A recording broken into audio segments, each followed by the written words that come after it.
देश नीति, केवल सच्ची और पक्की खबरें। नमस्कार, मैं मेघा हिंदुस्तानी स्वागत करती हूँ आपका देश नीति पर।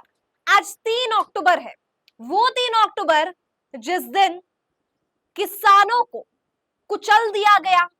भारतीय जनता पार्टी के एक नेता के बेटे ने एक किसानों को कुचल दिया। जी हाँ, वही 3 अक्टूबर है आज। लेकिन साल जो है वो बदल चुका है। ये वो वाला साल नहीं है, ये नया साल है। और नए साल में भारतीय जनता पार्टी के नेताओं को माफी मांगनी पड़ रही है। किसानों के सामने घुटने टेक लिए हैं, लिहाजा चुनाव है। चुनाव के समय में इस तरीके का नाटकीय रूपांतरण देखने को मिलता है। लेकिन याद रहे, ये असलियत नहीं है, ये नाटक है। माफी मांग लेना और दूसरी तरफ जो कहा है उसी पर स्टैंड रहना। तो क्या किसानों को बेवकूफ समझ रखा है कि माफी भी मांग ली जाएगी और जो कहा जा रहा है उस पर अब स्टैंड भी करेंगे?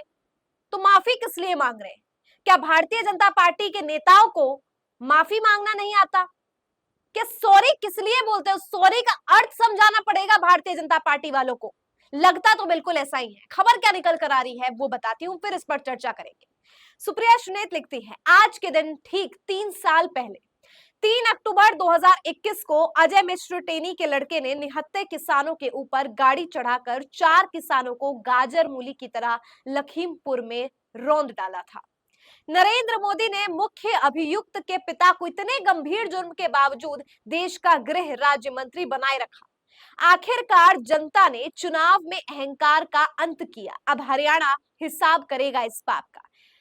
ये कहकर कि मेरी तपस्या में कुछ कमी रह गई होगी, हाथ जोड़ लेना, माफी मांग लेना, नाटकीय अंदाज में प्रधानमंत्री करते हुए नजर आते हैं।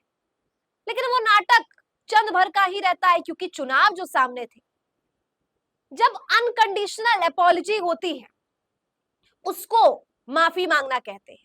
लेकिन आपके मंशा कुछ और हो, आपका उद्देश्य कुछ और हो, और फिर आप माफी का झूठा नाटक कर रहे हैं, तो इससे समझ आता है कि माफी मांगने का उद्देश्य खुद गलत महसूस करना, अपनी गलतियों को महसूस करना नहीं है, बल्कि इसके पीछे आपकी महत्वाकांक्षा छुपी है, आपका लालच छुपा है, आपकी मजबूरी छुपी है, आपका डर छुपा है। और यही लालच, डर और मजबूरी का संगम, मिश्रित कॉम्बिनेशन चुनाव से पहले तब दिखा जब प्रधानमंत्री मोदी हाथ जोड़ लेते हैं किसान के सामने। और अब हरियाणा चुनाव से पहले भी माफी मांगने का ये सफर खत्म नहीं होता है, शुरुआत हो जाती है माफी मांगने की। अब देखिए, सुनीता दुग्गल नाम की भारतीय जनता पार्टी की नेत्री है। किसान उसे घेर लेते हैं जब वो किसानों के बीच से जाती है चुनाव प्रचार करने के लिए। तब याद दिला देते हैं किसान कि पिछले 3 सालों से जिस चीज की बात हम कह रहे हैं, आज आप माफी मांग रहे हैं क्योंकि चुनाव सामने है।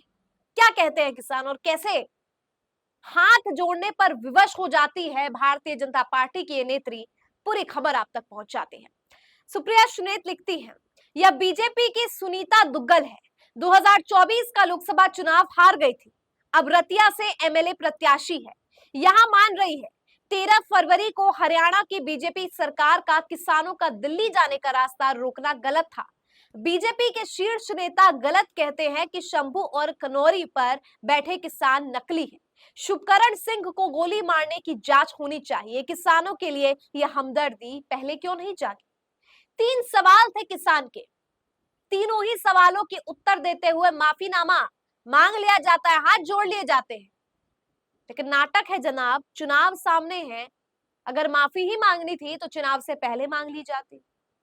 चुनाव के उस मोड़ पर जब आज चुनाव प्रचार का आखिरी दिन है, तो हाथ पैर जोड़ लिए जाते हैं, माफी मांगने का नाटक दिखावा कर दिया जाता है कि हमारा नुकसान ना हो जाए मोदी जी की वजह से, हमारा नुकसान ना हो जाए इन कानूनों की वजह से, हमारा नुकसान ना हो जाए किसानों की वजह से, वोट बैंक जो है वो ना चला जाए।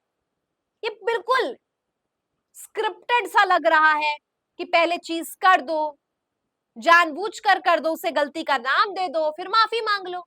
जनता तो बेवकूफ है, किसान तो मूर्ख है, उनको तो आपकी ये नाटक समझ ही नहीं आएगी।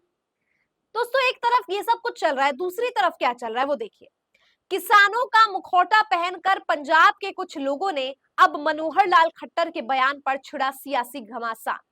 एक तरफ बीजेपी के नेत्री हाथ जोड़कर माफी मांग रही हैं और दूसरी तरफ खट्टर साहब क्या कह रहे हैं?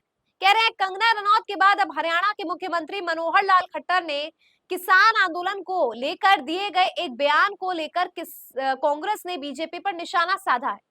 खट्टर ने हरियाणा के एक चुनाव के दौरान कहा कि किसान आंदोलन के पीछे जो लोग हैं उनकी केंद्र और राज्य की बीजेपी सरकार को अस्थिर करने की मंशा थी। सरकार गिराने की मंशा थी भाई किसानों की। एमएसपी की मांग करना, अपने अधिकारों की मांग करना, जो वायदे आपने किए हैं वही वायदे को याद दिलाना, ये तो सरकार गिराने की साजिश है। बताइए, एक आंदोलन से, एक आंदोलन जो अपने अधिकारों की मांग करता हो, उस आंदोलन को बदनाम करने के लिए आप उसे राजनीतिक टच दे दे और कह दे सरकार गिराने के लिए। चलिए मान लेते हैं कि किसान आंदोलन सरकार गिराने के लिए भी था, तो क्या आपकी सरकार इतनी कमजोर है? क्या आपकी पार्टी के बीच का सामंजस्य इतना कमजोर है कि सरकारी व्यवस्था इतनी कमजोर है कि एक आंदोलन, जिसको आप कहते हैं आंदोलन जीवी, वो आंदोलन जीवी आपकी नींव के हटा देंगे? ऐसे तो भारतीय जनता पार्टी पर और शर्म होनी चाहिए, बीजेपी को और लगना चाहिए कि भाई हमारे अंदर हम इतने कमजोर है कि हमारी सरकार गिराने के लिए आंदोलन जीवी किसान, सो कॉल्ड जिनको आप कहते हैं, ना जाने किसानों को क्या कुछ नहीं कहा गया। और अब हरियाणा चुनाव में अब आप सोच रहे हैं कि चुनाव है तो माफी मांग ले, हम सब भूल जाएंगे पिछले 3 सालों से आपने क्या किया हमारे साथ। चुप रहने का मतलब ये नहीं होता है कि इंसान अंधा है, उसे समझ नहीं आ रहा। चुप रहने का मतलब होता है कि वो एनालाइज कर रहा है और सही वक्त आने पर जब लोहा गर्म होगा तब चोट करेगा।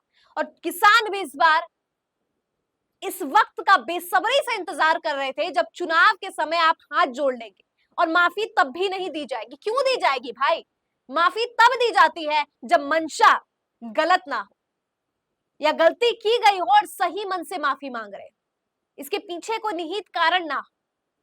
तो बस हरियाणा मांगे जवाब, जवाब हरियाणा मांग रहा है, लेकिन यहाँ जवाब जो है भारतीय जनता पार्टी के नेताओं को दिया जा रहा है और बहुत अच्छा जवाब किसानों की तरफ से दिया गया है।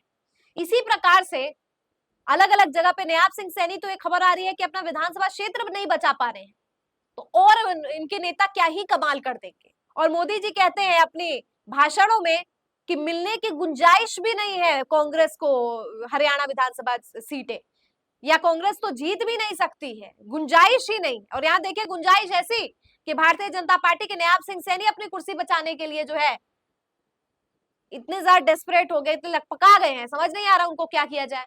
क्या लगता है दोस्तों, किसानों का ये बर्ताव कितना जायज है? मेरे हिसाब से भारतीय जनता पार्टी को जिस प्रकार का जवाब दिया गया है बिल्कुल उचित है। अपनी राय कमेंट करके बताइए। मुझे दीजिए इजाजत, देखते रहिए देश नीति। धन्यवाद।